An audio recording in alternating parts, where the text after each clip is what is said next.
5 years old. He puts on a better show than a lot of young people I've seen. Hey man, the Gap Band is coming here to Portland like in August.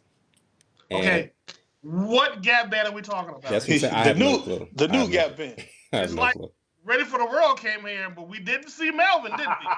There was no curls involved, huh? There was no curls, and we didn't see the lead singer. It was some random dude. Hey, we should become promoters, and we should put together the curl, like the Carefree Curl Tour. It could be Ready for the World, Full Force. Yeah. What's the other one? Force MD. Brother that was on the Donnie's commercial. He can come out and flex in the middle of it.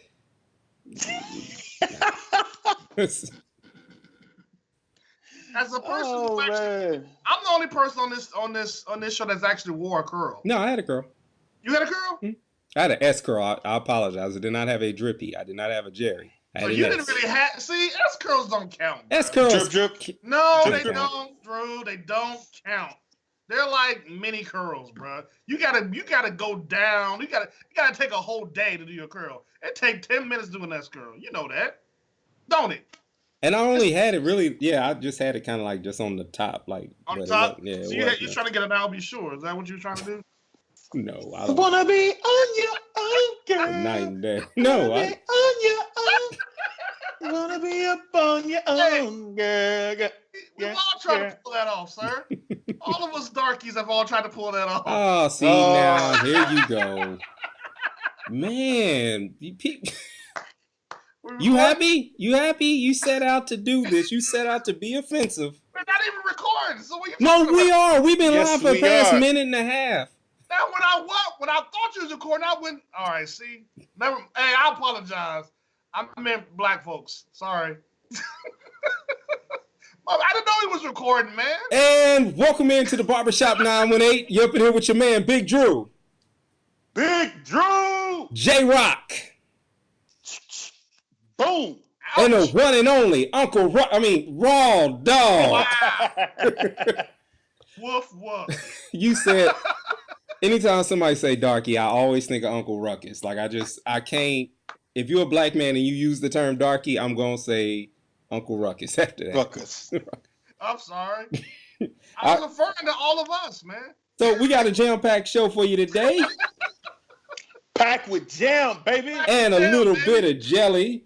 So coming your way, man, we got a hood topic about just us being black right now in America. We're going to talk about what it means to be woke, the different protests, all the different things that we see that go on. We're going to have a hood discussion about that in a little bit. Also, we're going to cover NBA All-Star Weekend, talk about how I'm doing the dunk contest. Got a little bit of blurred lines for you later on. We're going to talk about Dwayne McDuffie, as well as the NFL and cap settlement. And, of course, we got the world-class word on the street.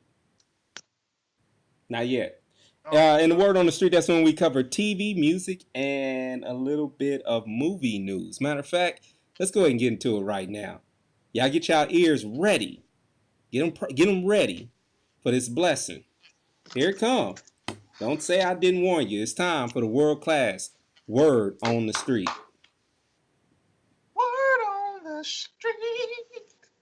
It's the sweet one. Boy, that boy is anointed. It's just all in this zone right in here. That's just I put some Eddie Kendricks in there. I wanted some Eddie Kendricks in there. That's pure gold, yeah. Temptations. Boy, you don't know about no Eddie Kendrick. Boy, you don't know about no Eddie Kendrick. Now, actually, I do. Just for the record. Yeah, you old. So I know his cousin. It's music time, man. J-Rocc, let us know what's going on with the music news. Well, I'm going to end the charts early because we all know what we want to get into as far as music. Ariana Grande got the #1 album in America. We ain't listening to it. It's the same 5 brothers that's been in the top 10 since Thanksgiving. I don't think it's Boogie with the Hoodie, Post Malone, Travis Scott, 21 Savage, Drake, and Meek Mill. But let's get into music news. Jussie Smollett. Let's go ahead and get Smollett. Rhymes with mullet, a.k.a. Jamal Lyons from the Empire Show. He has been indicted today. Indicted! And so here's the thing. We came on the Barbershop 918 real sincere, and we took up real issues. We wanted to talk about how are we dealing with gay people in the community. We were serious because this man was allegedly beat. And we wanted to talk about things that could potentially change things, and he was making it up the whole time. Do you feel hoodwinked, bamboozled? How do you feel about this? I was led astray. Yeah, you were led astray. Run him up. But my issue is, because I'm from Chicago, is how good the Chicago police investigated this one. Yet we getting brothers shot every other day, and we can't find none of them killers. Yeah, What's that, man? How is that, Chicago PD? What's going on? So we only show skills when it's national and people are watching us, but brothers just getting killed on a daily. You know, we just eating our donuts. Is that what we're doing, Chicago PD? I'm just saying. Yeah, I mean that's the sad part about it, because like I said, they've only found what 1/6 of they've solved 1/6 of the crimes from 2018, murders from 2018. That's terrible. That is a terrible statistic, sir. I think that's an F. Yeah, you heard it from the educator. That's an F. Wait, you said, what'd you say? That's enough? No, that's an F. That ain't enough, man. No. So I think that the bottom line is we're looking at a situation where, okay, so here's the serious side of him lying about this. One, there's so many people who are, I'm gonna go from the angle I don't fully understand, but there's so many people in the gay, queer, just so many different communities who need to be heard and need to be believed because they are facing all kind of abuse and serious things. And then there are so many people in the black community who get dismissed so quickly and never believed when these things happen. And the main people who sometimes we're needing to hear this are the people who are a lot of the MAGA supporters, that we want them to see that injustices do exist, that Make America Great Again is not a good thing for us. And then you come in and you just permanently shut down more ears to us. And that's the part that kind of ticked me off about the whole thing. You orchestrated this whole thing like on some I Spy, like you really thought this was going to work. Like, because Jay, you was telling me earlier, they didn't found video footage of them actually going out buying the rope and all the other stuff or whatever. Wow. Yeah, the Nigerian brothers, one of them is his personal trainer, the other one is an extra on the show. You knew they was gonna tell, right? Look at them brothers. Don't they look like snitches? they look like they gonna tell on you. Well, see, and initially, and I can't lie, when they initially said it was some Nigerian brothers, I was like, I still kind of was holding out hope and thinking Jussie would, he wasn't lying. They, there's a disconnect between us, and so. No, man. Like, now that you can see that it's all true, man. It's just so many levels of disappointment. But the memes are hilarious and they won't go away. Like, it's so many levels of them. Like, so he's getting drugged on Black Twitter. Lee Daniels is like completely ignoring him, like going the other way. I don't know. He's got scenes getting cut as we speak from Empire, dude. Is it fair? Is it fair that he should lose his job and other things? Should he go to jail for this? Well, him and Lee Daniels, because I ain't calling him by his nickname. Daniels, he need to lose his position at Fox and everything, because he's the one that put Jussie, or whatever the boy's name is, up to this. You call that man Juicy? You call that grown man Juicy? Intentional. Mr. Smollett. Smollett. Jussie Smollett. That sounds horrible. So I would say Jussie Smollett. So throughout all that bomb.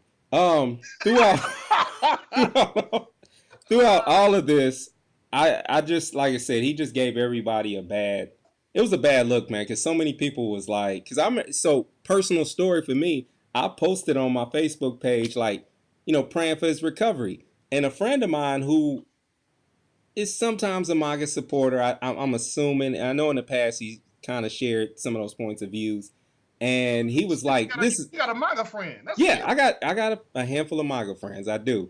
And the first thing he said, oh, this is lies and propaganda. I went ahead and deleted his comment, because my friend list is divided down the center. Like, I got my MAGA friends and then I got my woke friends, and it was like, and normally it don't go well, like when those two worlds intersect. So I just deleted the comment, because also I didn't know whether it was true or not at the time.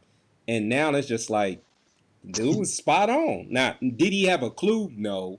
But still, he ended up being right on this one. Like, the guy was lying the whole time. That's the part that made me Here's suspicious. the thing: he is sticking to this lie. He is not like even blinking. So should we be on the side of, like, should we ride with him until he comes out and says I was lying? Should we stick beside him and say, hey man, maybe he's being set up? No. No. Okay, look. Cancel? I didn't already threw him away. His story was a little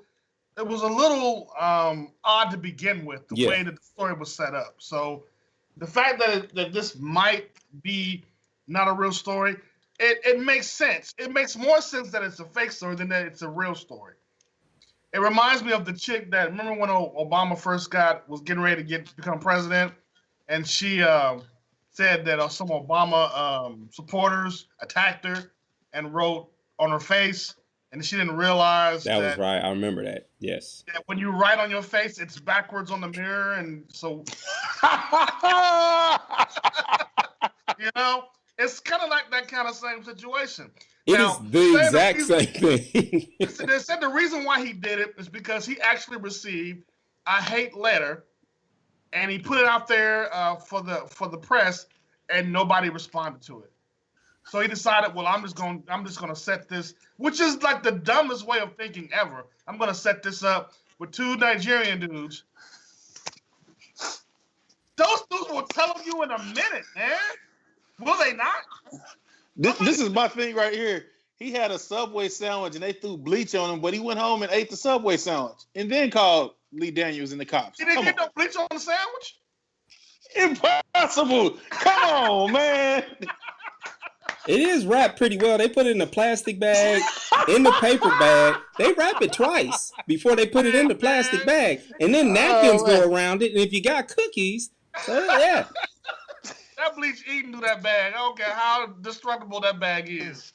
What kind of bleach you using?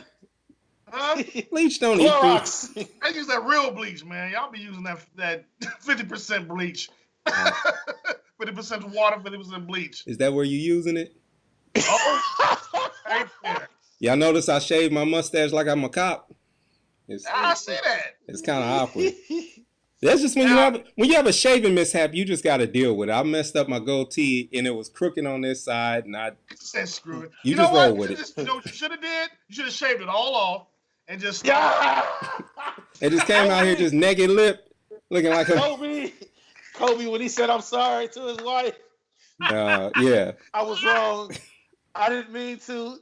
Boy, Shaq set me up. In fact, Shaq pays women for sex. Man, he did say that. Dru would look like a suspect everywhere he went. I wouldn't even be mad if the police pulled me over. It's like, well, some kids was molested over there. Fair enough, sir. I'll go down with you. Like, why not? I know it's not me, but I know I look like him. Yeah, fair enough. You're doing work just like Chicago PD. Good job. Yeah. I know. Go figure. All right, so Jussie bamboozled us. Let's just put that out there. Yeah, people. We were on his side. Yeah, we don't owe anybody an apology for taking his side. It's just what we do as a people. We have to we got to protest something. We'll talk about that later, though. Yeah, as for music news, movie news, Raw Dawg, what's the box office looking like? All right, they said that this box office, this was President's Day weekend. Right. This was the worst. I didn't know that was even a special weekend for movies. Like, it is. Because Mondays, most folks are off. Black Panther spoiled them last year. That's all. Yeah. So at number 5, y'all remember seeing that movie called Happy Death Day? Mm-hmm. Yeah. It was actually not a bad movie. Well, they have a sequel called Happy Death Day to You, and it came in at number 5, made $9 million. Number 4, we got a movie that has Taraji P. Henson, but doesn't have anything to do with Tyler Perry, What Men Want. Tyler probably should have had something to do with this.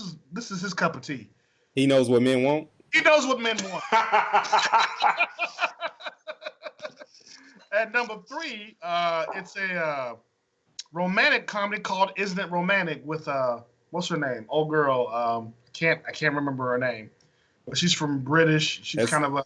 That's good show Oh, prep. the girl from Rebel Wilson. Rebel Yes. Wilson. Pitch Perfect. Pitch Perfect.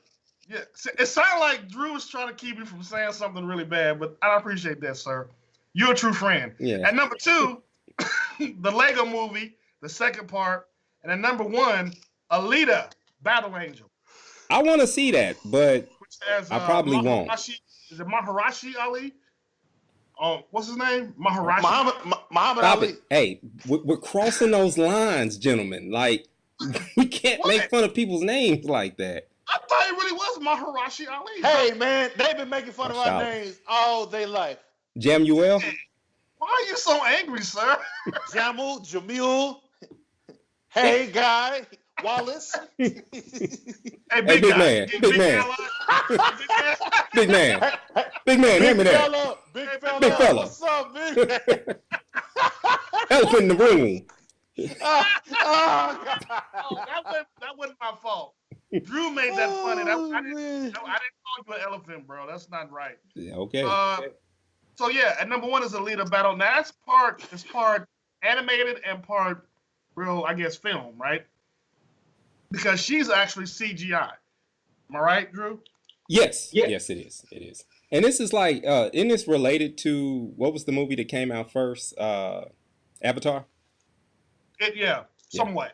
Yeah. Somewhat. So that's it. But they said it was you're right. Last year they had Black Panther, and this year they don't have a Black Panther-like movie coming out. So, but coming out this Friday, that would be February 22nd. I know I saw commercials for this. It's a movie called Fighting with My Family. You know, yeah, with The Rock, and it's about wrestling. Oh, Paige, WWE Paige, yeah. Yep. So that's coming out nationwide this Friday. And How to Train Your Dragon, The Hidden World, comes out this Friday as well. You couldn't have 2 more different films. Hey, what you're saying doesn't count anymore because Jesse just literally said you about to catch verbal hands. The Devo music just came on. So Verbal hands from who? Jesse just said this. So I'm just saying what you thinking about Jesse. I just act like somebody's scared of him. Nobody's scared of you, man. Come on the show and say that. You want to come on, Jesse? Hey, but you let him on, man. Are we moving on to TV news? Let's move to TV news. All right, so in television, I don't know. I mean, like I didn't watch any of these shows. I've been wanting to watch the Soul Train show. It's called American Soul. I have yet to see it. I saw a commercial for it. The wigs looked horrible. You know who's playing Don Cornelius, right? Gucci D. Wade from Power. Yep. You're right. He's right. He's absolutely right. Kanan's son, Sean. Yeah, Kanan's son. The one that Kanan, when he killed his... Yeah. Well, here's the deal about American Soul. It's not very good. I expected more. I expected to really get to know what happened behind the scenes. You don't like black stuff. It's all over the place. It's like a soap opera now. And then it's just not good at all. I mean, I'm gonna keep watching it to see how it goes, but I'm trying to give it some I have faith in it. I want it to be good, man. It's just not good. Yeah, sometimes it's like that. Now, Bobby Brown did make an appearance in this movie, in this TV series. He played Rufus Thomas. Okay, I would say did Woody the Great or Bobby Brown, but Bobby Brown. Okay. He played Rufus Thomas. Was he high? Probably. But he played Rufus Thomas to the hilt, man. He really did. Oh, that's. And then you had Kelly Rowland that played Gladys Knight. And that's pretty much about it. It's just, and then they got these other stories going on and they got nothing to do with Soul Train. It's like, what is going on, man? Somebody got, there was a robbery and it's just all over the place. However, Boomerang is actually pretty good. What's Boomerang about? Boomerang is basically, if you all know the characters from Boomerang, Marcus Graham, played by Eddie Murphy, and the young lady, I forgot, what was the name of her character? Halle Berry. What was her character's name? Angela. Basically, Marcus and Angela's daughter and Robin Givens' son are friends, and they work for the Graham Agency. Okay, and they got that sound good. That sound interesting. Yeah. So I didn't know it was based off of Boomerang. Yeah, All yeah. right. So basically, there's this. They got friends around them, and it follows kind of their path as being young execs and things like that. And it's an interesting. Actually, their friends are really interesting. And I laughed out loud a couple of times. Like they had a show called Game Night that was just hilarious. Like their second episode called Game Night that was absolutely funny. Um, I would suggest you take a look at it. It's got a couple of racy scenes in it because they really riding that line at BET. But it's a well put together, well written show, kind of on the lines of Insecure. All right. Yeah, that So you sounds might cool. want to check that Hey, out. what is Yeah. so it's on BT, huh? Yep. It comes on Tuesday nights right after American Soul. All right. Well, All right. that's pretty good. All right. So it's time for us to talk a little bit about the. You got some, Jay? No, I ain't Oh, I got thought nothing. you said something. My Jay fault. just burped. Oh, okay. That It's was time for not us to me. talk about a little bit of what's going on around the NFL. Big Ben was called Antonio Brown said he has an owner's like mentality. I'm waiting on him just to come out and call him fat or to say he's a rapist, but he keeps beating around the bush and just saying everything else negative about him. So he's going to be traded. They also announced that the Steelers also announced that they're going to let Le'Veon Bell just walk. They're not going to do a franchise tag. So that's kind of big news. But the biggest news dropped on Friday, and they try to kind of keep it tucked under the rug, is the settlement between Colin Kaepernick and Eric Reid. Now, this is big news on a lot of different levels. Some people feel like it just all depends on your perspective, right? There's certain groups of people who are like, see, it was all about the money. And then there's other people who are kind of like, no, this is a victory because why would you settle unless you're guilty? And so what do you guys how do you feel about it now that this is over? Did you want to see the NFL owners have to take the stand? Or are you happy that it's settled? Or where do you stand on it? Man, I don't know, man. I just want to see the brother play. I don't Yeah. I don't know if him getting the payoff is maybe that's great for him because I'm sure he could use it. But at the end of the day, man, I want to see this brother play. I want to see him play on a team. Yeah. You know, And they I say want that it's closer chances now than any other time now that the settlement's beyond because both owners and him are not allowed to say anything about it, period. that's interesting. What you So think?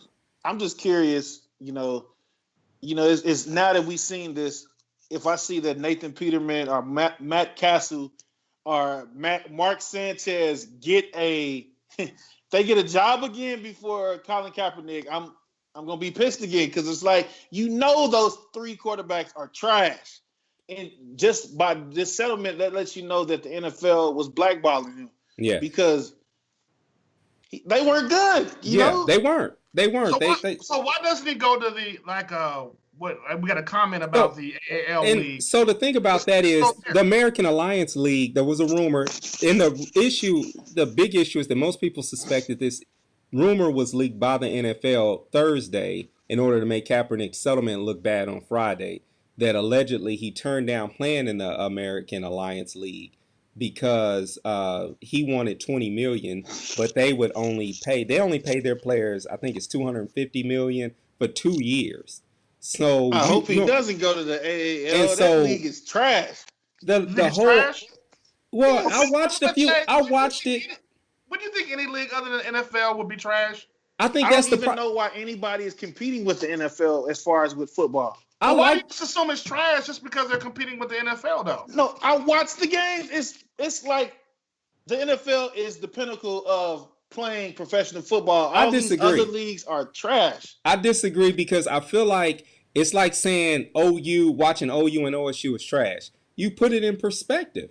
I mean, and I get it that we're supposed to value them as professionals, but when it boils down to it, there's good action in these other leagues. We won't give it a chance just because it's not familiar to us. But it's sort of like, because I've met a lot of people who don't watch college at all, and they feel like it's trash, and it feels unfamiliar to them. But if you buckle down and you watch it, it's quality. I buckled down and watched a couple of these games, and I was like, yeah, it ain't about to override the NFL. I'm not unrealistic, but to be honest with you, it's better than some of the games I watched the 2 games I watched were better than if I was watching, let's say, New York versus versus the Cowboys. You know, the Giants versus the Cowboys this year. You gotta relax, Drew. You gotta relax. But this league is one and done. It probably is. I'm not saying that it's not gonna. I know it's gonna fail, but I also feel like it's just as good as the Canadian Football League. If it found its market, that's been around forever. Yeah, and Canadian Football League is pretty good. It's just not our league. It's just not what we're used to. When you see Birmingham with a team, you feel weird, you know, and they're out there playing with the Steamin' Willie Beeman jerseys, like, you know, like you don't want to see these different colors. But I feel like you got to give it a chance. Are you going to give the XFL a chance again next year? Yeah, I get that. Well, see, now we were younger when it came out, but I rolled with the XFL. I loved it. Now she hate me, boy. Yeah, she hate. So, but here's the thing about the XFL when it comes back. If they've got to go past the stigma of being gimmicky, and with what we know about CTE, they can't be what they were before. So I do view the XFL as not even probably going to make it to completion. Like, if we do actually see it, like, yeah, Bob Stoops, come on, man. What's Bob Stoops going to do? Win the first year, and then if the XFL go another 10 years, never win again? But get real close? That's a money grab for Bob. He's bored. I'm very disappointed in Bob. How? Like, you got high expectations of Bob Stoops? No, he left OU. He know why he left OU, because he didn't want Lincoln Riley to go anywhere else, and so he's bored now. I mean, he's not gonna he doesn't want a big coaching job, so he's taking his job with the XFL. You know, so he can stay close to his family and see his son play college football.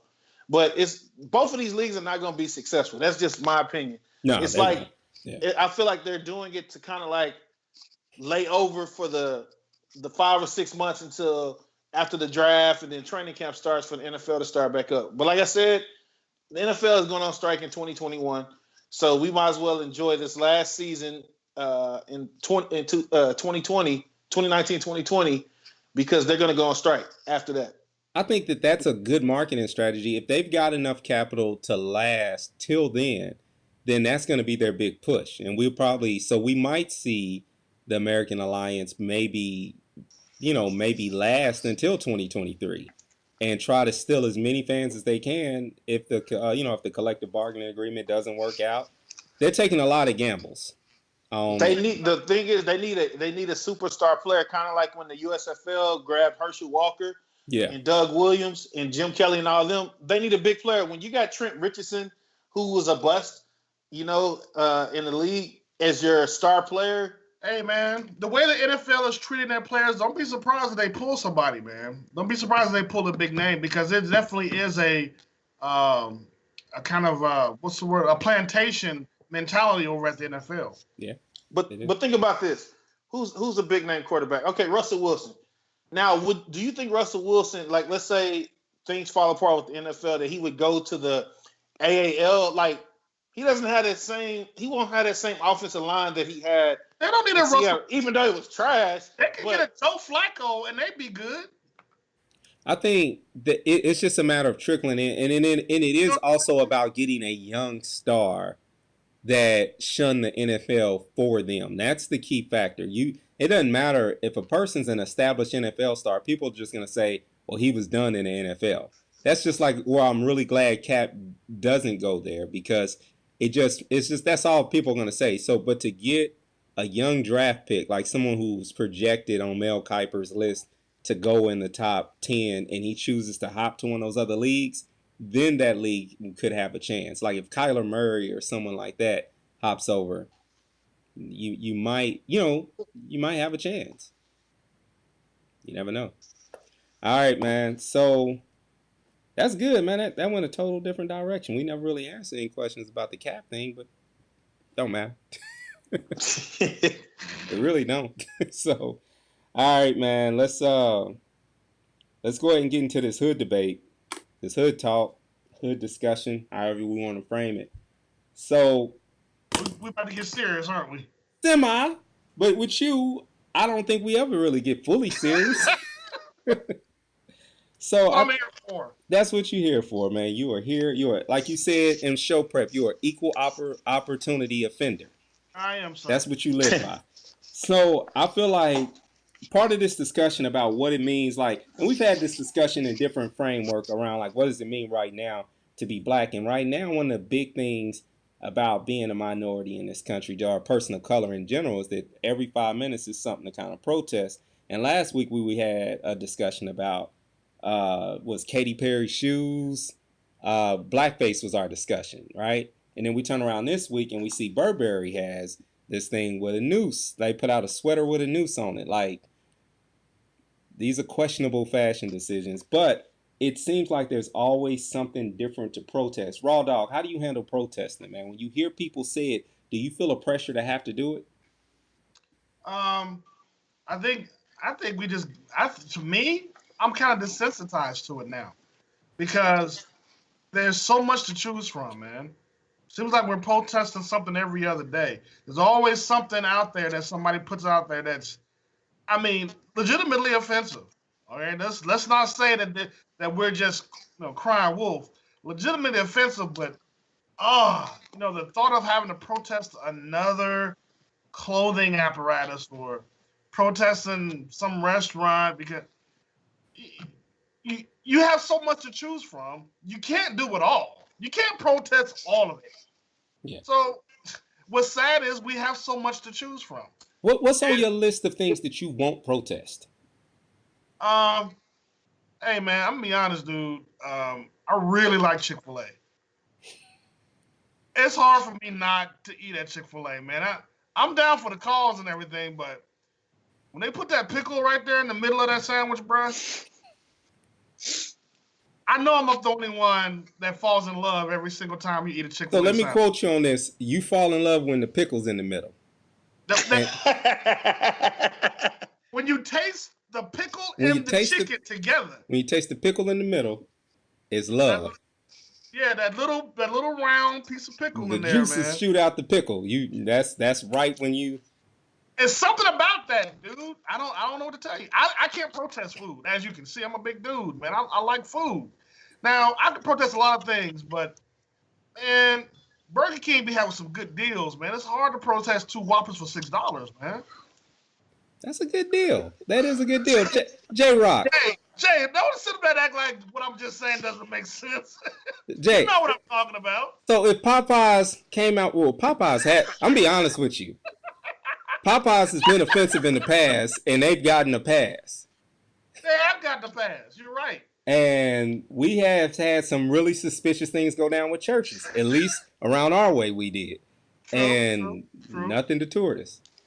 So what is the limits for you, Jay? What is something like clothing, anything, topics? What are where do you draw lines at when it comes to this stuff? Where you just like, because Floyd Mayweather pretty much is just like he's staying in his zone, and we can talk about that here in a second. So, but he's drawn. So you really want to get Jussie all up in arms, don't you? Where do you take a Floyd Mayweather mentality, Jay? What are some of the things that you're just like, yeah, I'm just gonna do me on? I mean, this whole, I'm just gonna keep it a bean. This whole thing with protesting and everything, to me, is fueled by social media.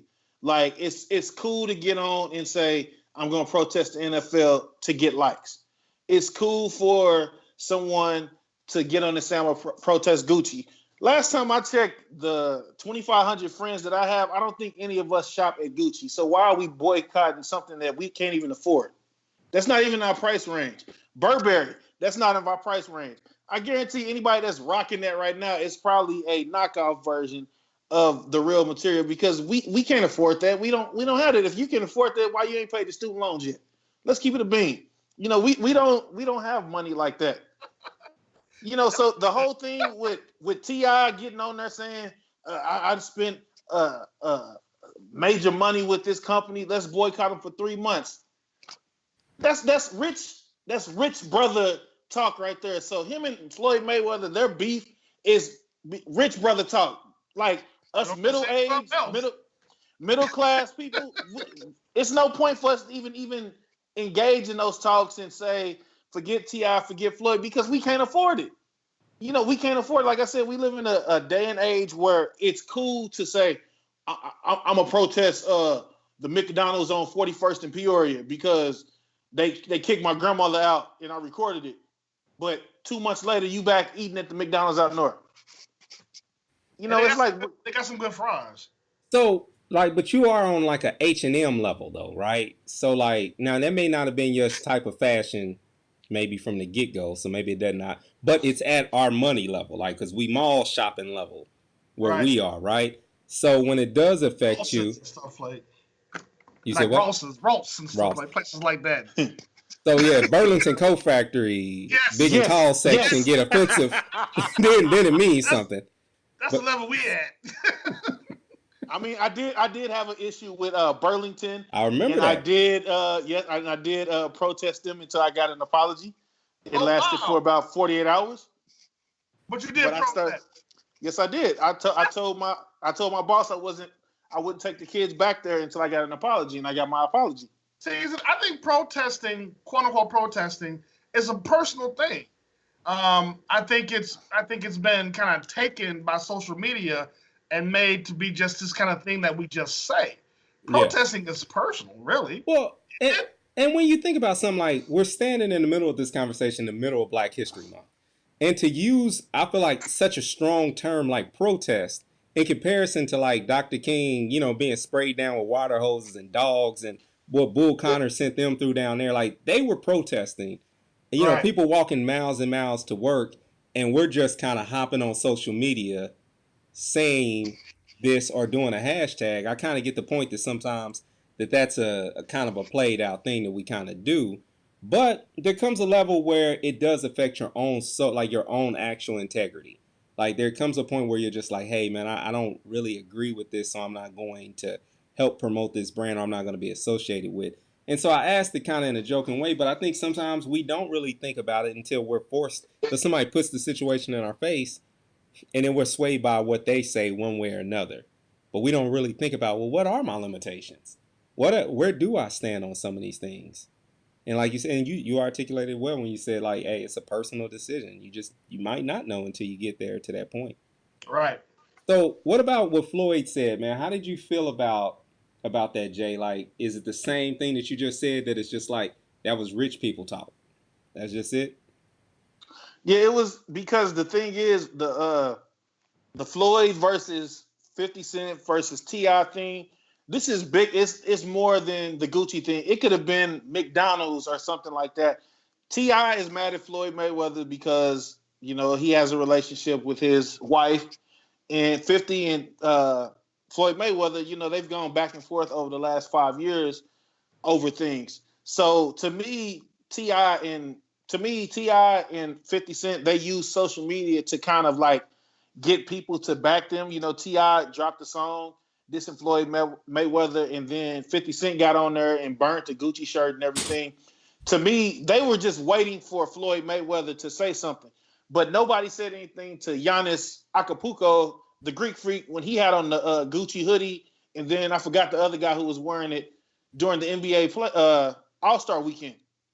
Like, I'm not taking Floyd's side. Like I said, that price tag is not in my price range.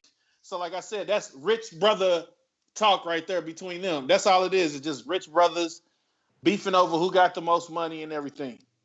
That's a good point. All right. Well, gentlemen, let's go ahead and move into, you talked about NBA All-Star Weekend. I did notice him wearing that. I was wondering, would he catch any backlash? And nobody said anything. It's just that people don't like Floyd Mayweather. They didn't like what he said. They felt like he didn't type it or whatever. Whoever did it, he did it. But nobody likes Floyd Mayweather. He didn't type it. He did not type any of that. Now, I'll give him the benefit of the doubt that he may have dictated it to someone who knows how to type, but Floyd didn't type all that, man. I think that's generous of you. It took Floyd 5 weeks to type that, man. Come on now. You saying he typed with that one finger? Like, take your glove off. Hold on, let me cut that back. Publicist typed that up, and he said, YALL, y'all got me messed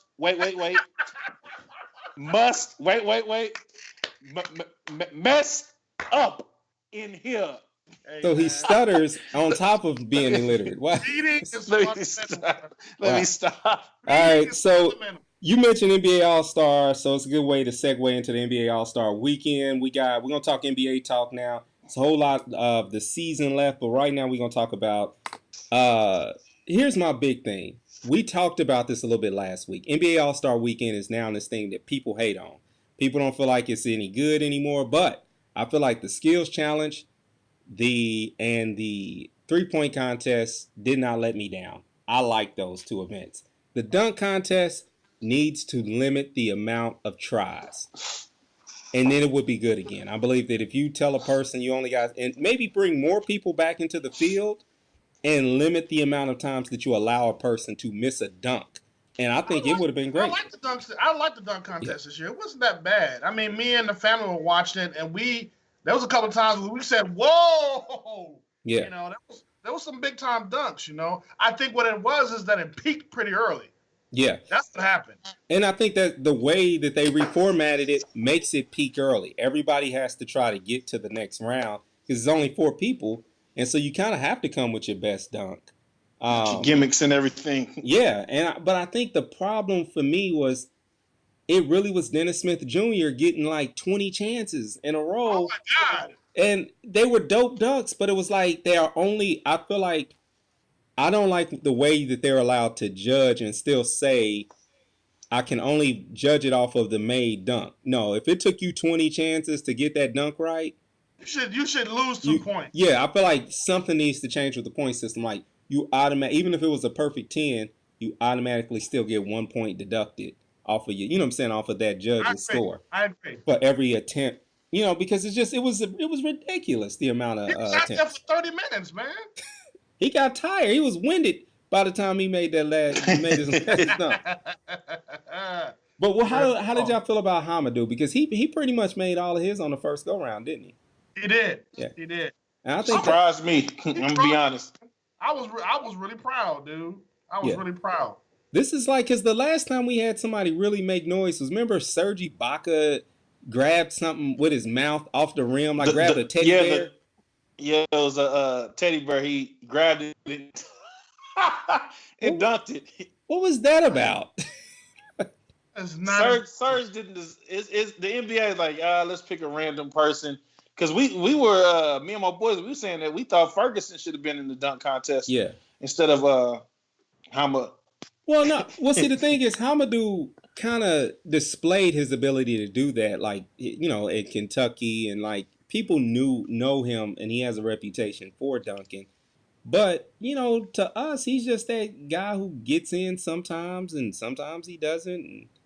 And, but I think he's garnered people know him as being athletic, and you remember he was supposed to be a number 1 pick, like he was supposed to be a top pick. Before he, going into Kentucky, it was supposed to be one and done, and he was gonna be the next big thing, and they just didn't play well that year. Or last. So I just hope it generates that, it gives him some energy for the second half of the season for OKC. Hopefully, when he does get to play, that he's gonna bring a lot of energy to the bench squad for the second part of the season. So I don't want to call it the All-Star game. It's the All-Star fourth quarter or third quarter, halfway through the third quarter. That's when the actual game began. My big takeaway from the game was we got to ban San Antonio Spurs from joining the All-Star game because nobody wants to see your mid-range jumper, Aldridge. Like that's why he didn't play it. He's really collecting stats out here, shooting from 18 feet. Like, what are you doing, dude? That's happened 2 straight years for him. Like, nobody wants to see that. Bank shots off. He's showing his fundamentals. Yeah. He really was warming up. Everybody else out there joking and laughing. He's really stretching, getting ready. Oh, bless his heart. I laugh because, LeBron's team was hungover. And, Giannis's team, they went to bed last night, the night before the game, and you can see that how they were playing in the first 2.5 quarters. And then, LeBron's squad, they finally got over their hangover and they finally woke up because Kawhi got hot, number 35 got hot, Bron started doing this thing, Kyrie started doing this thing, and they came back and won the game. because I really thought Giannis's team was going to run away with it in that third quarter. But Clay went game 6, and they just Dame Lillard, he got hot as well. So basically, this is the thing about Kevin Durant, though. He never seems to be happy, no matter how many accolades he gets. He never seems to be happy about it. Period. I wonder why that is. Well, why is that? I think we know why. There's no reason to talk about it. Yeah, we've talked about this. He's looking over there at his ex, like laughing and giggling, happy, like Paul George over there laughing and kicking it. And he just over there like he wish he could be Paul George right now. That's all. But he got everything he asked for. If he could take it all back, he would. He would be in OKC. That might just be me, wishing. I think that's what it is. I think in his mind, he has an asterisk over everything he does from here on out until he goes back to Oklahoma City and wins a ring. And we know he's not going back there. There was a story that came out today where they were talking about how Westbrook is better than he's ever been, but he more than likely will never win a ring just because of the era that he's in. He just won't win one. I don't agree with that, just being a Thunder fan, but like they just say his style of play and everything. I totally disagree with that. I think Russell has modulated his way of playing. I mean, a lot to allow PG to do what he's doing. The reason why PG is having such a great season is because of Russell kind of slowing down and recognizing how PG plays and what can I do to make sure PG get that shot. So even his numbers are down. Now, he's still getting triple-doubles, but they're down. And he's doing that on purpose, man. I think he's hurt. Like I've said on numerous shows, like his shooting is not the same as even the MVP years. All of his shooting across the board is down. I will say that this team, to me, is going to make a break on if Paul George can be clutch in the playoffs. Like, we didn't see that against Utah last year. And, in the game 6, that's why Russ, went out swinging last year. And I do agree with you, Raw Dawg, where Russ has kind of like fell back, as far as with the scoring and everything. Like, he has his moments where he shoots the ball, but for the most part, he's deferring to PG so that he can take like those last minute shots and everything. So that's where, to me, that's what's going the rest of this season and how they do in the playoff is going to rely on Paul George, because Russ is going to always give you 100%. It's going to be if Paul George can give you those clutch genes in those late periods. That's good. Mm-hmm. So rest of the season, we've got Markieff Morris. What do you think, man? How do you feel about that contribution? I mean, that add-on to the team. How do you think he's going to contribute to the team? As long as he don't beat anybody's daddy up, I feel like he's going to be a good asset to our squad. Coming off the bench and everything, because you already got, your starting 5.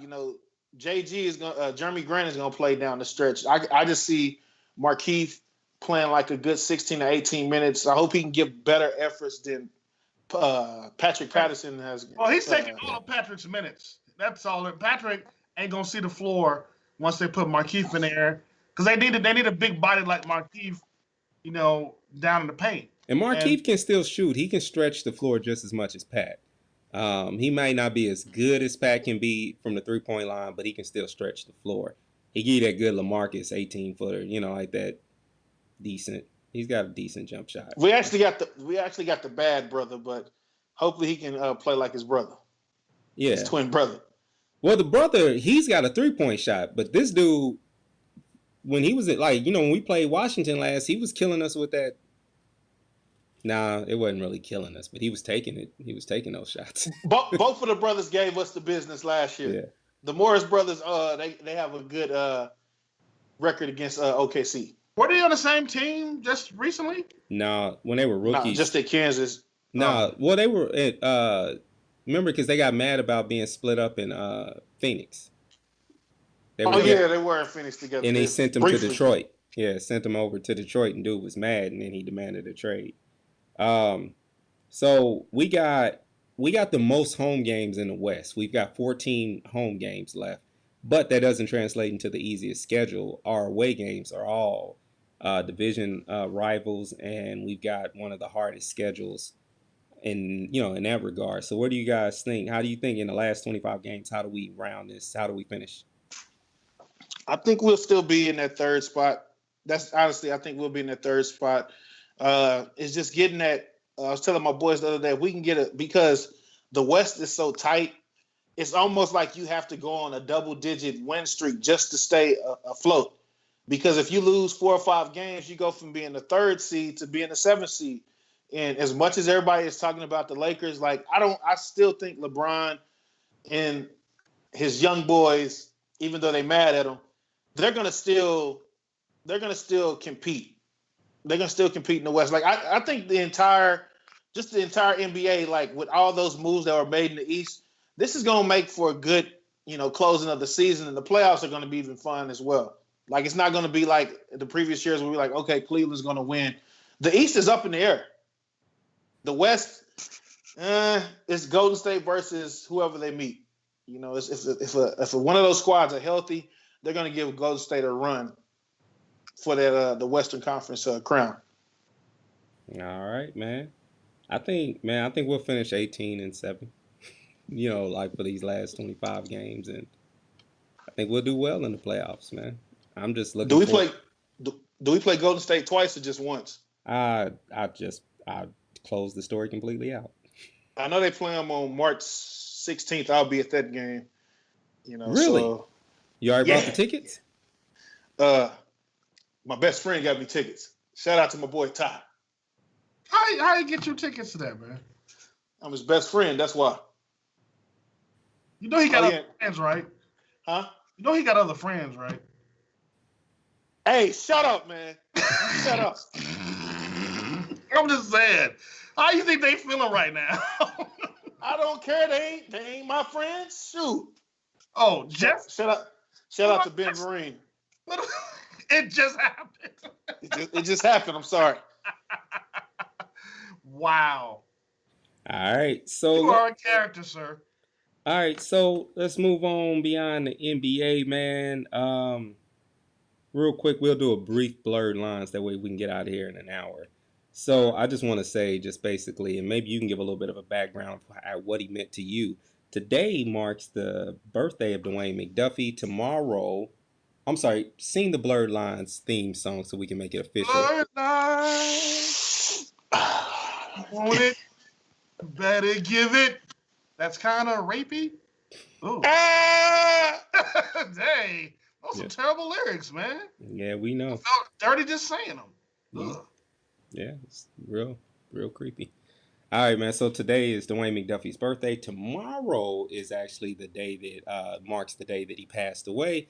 There is actually a GoFundMe that I posted on my page that you guys can donate to his foundation that kind of helps further the cause that he stood for. But he was the creator of, God, I got a couple of them sitting around here. If you look over my shoulder, you can see Blood Syndicate, which is one of his, and then there's Hardware.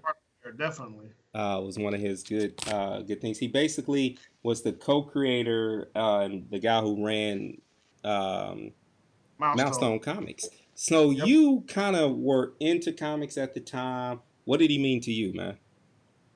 I mean, keep in mind, man, I've been deep into comics since I was a 5-year-old.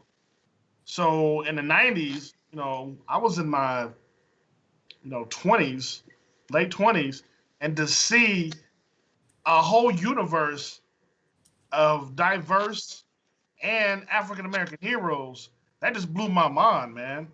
So I just went crazy. I mean, every issue that came out, I grabbed it up as soon as possible.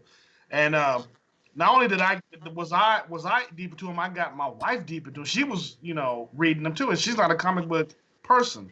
But just the fact that you have an icon, what's her name that's with her? That's a good icon.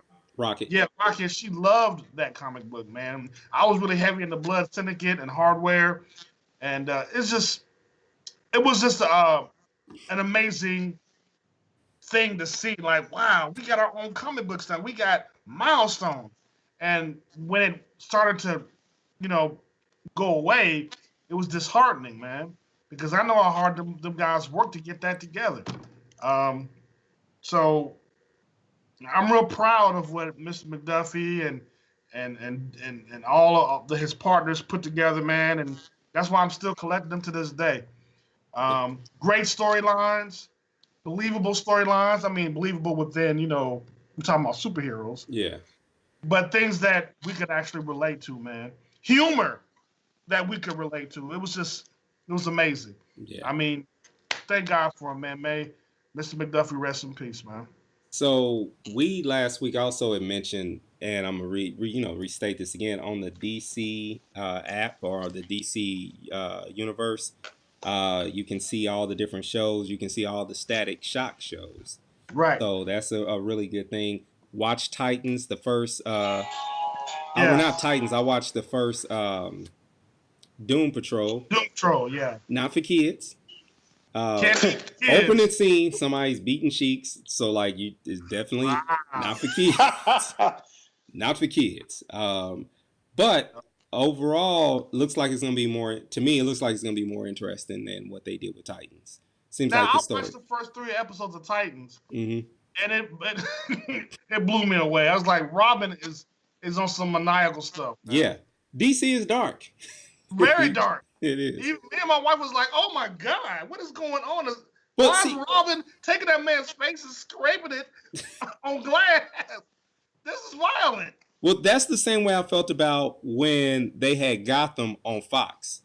Remember, what's her name? Jada Pinkett pulled her eye out. The character they created for her. Yeah. So it's like they were on some dark stuff, even with Gotham. So it's just part of what you read. It's what their books are, and they just bring it to light. And it's a lot harder to watch. It takes a lot to shock audiences now. We've seen so much. You know what I mean? So comic books and superheroes, they have to go there sometimes to let you know that they're worth watching.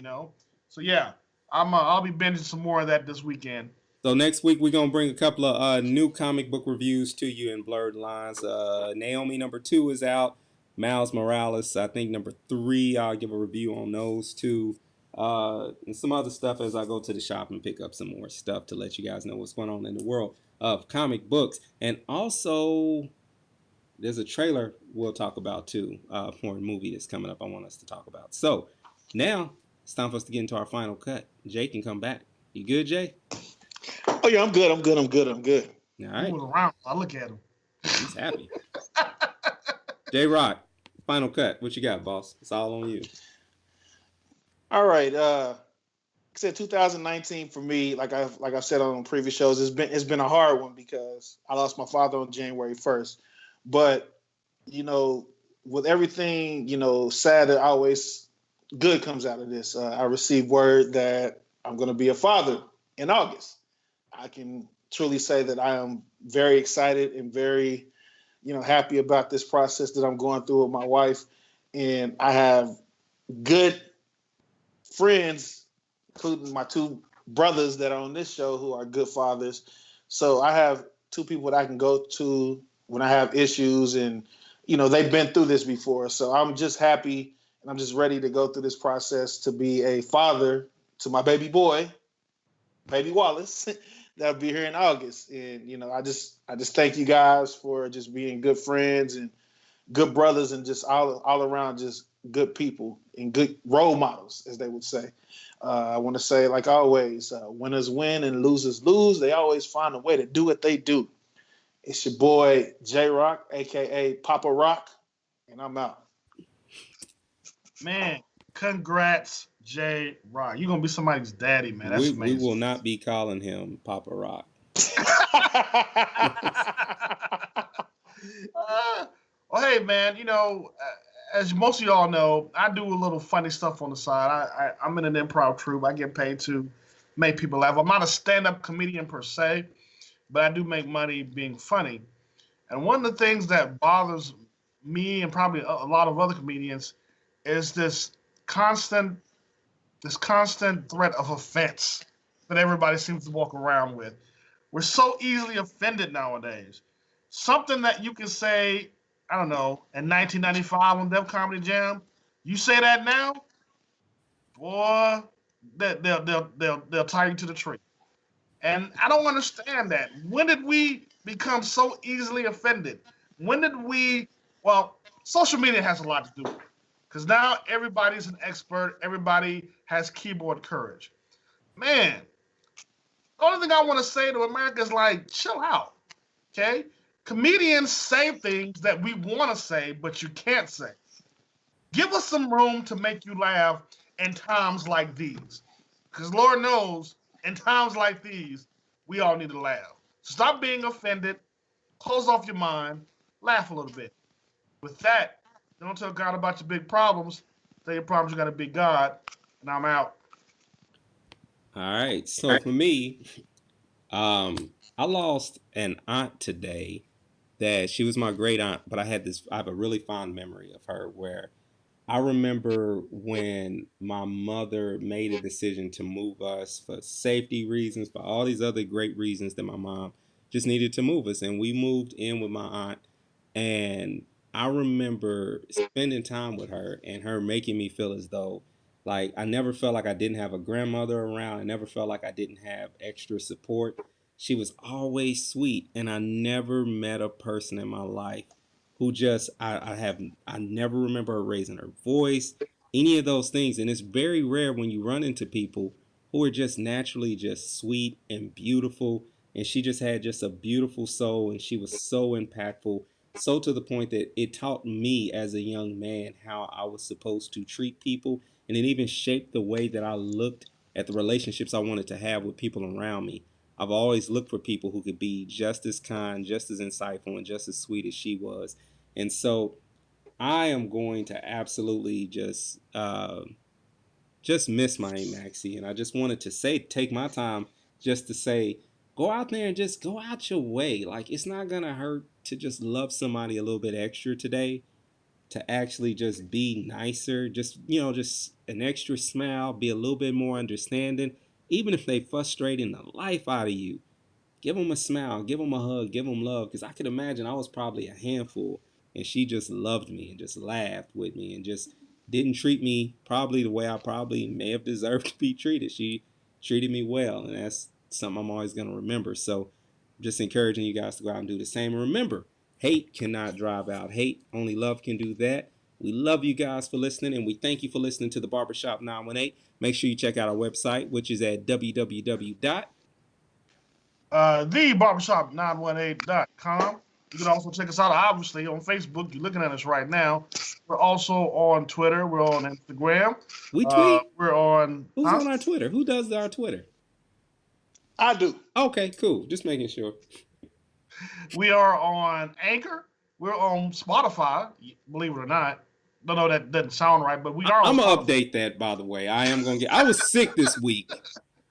But I will get Spotify Google Play updated. and Apple Podcasts. And yes, we're everywhere. If you can't find us, it means you ain't looking for us. And if you ain't looking for us, you're missing out on the best in sports and entertainment and food for thought that you will ever see. We are the Barbershop918.com, baby. The best podcast all around. The best. I'm looking right at you, Jay. Oh.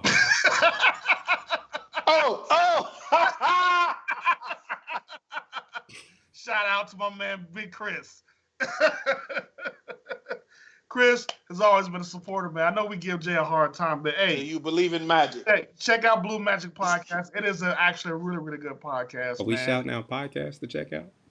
Huh? Are we shouting? It wasn't me, Drew. I was not the elephant. No, I got a list. I've actually listened to it. It's actually pretty good. I got a list of podcasts I can shout out. This is how I make a living. Are we doing that? Is it okay? Well, go ahead. Go ahead, sir. Drew, I didn't do any of this. I'm not the elephant in the room this time. I'm just listening. But no, in all seriousness, when it comes to that, and I'm not saying it's just to be petty, you guys do need to check out the Sit Up Podcast. I am the producer. It's one of the many podcasts that I produce. And I don't just do it for a living. I actually enjoy doing the Sit Up Podcast. We talk about sports, theology, injustice, all these different things that go on in the world. And so it's a lot of interesting interviews. And I've actually chimed in and done about 6 or 7 of the interviews on that show. So if you want more Bigg Dru, check out the Sit Up Podcast. Hey, I'm picking up the mic. I'm coming out of retirement. There you go. You say that as if you don't believe me. I am dead serious. I'm coming out of retirement. Oh, you rapping again? Yeah. Oh. And I'm going to keep the white beard. And we out. Oh, y'all supposed to be my friends, man. I mean, hey, no, it ain't like that. Y'all looking at me like my name is Ned DeWino, man. That's how y'all looking at me right now. No. Hey man, I got your last album. Yeah. Which one was it? Well, you had on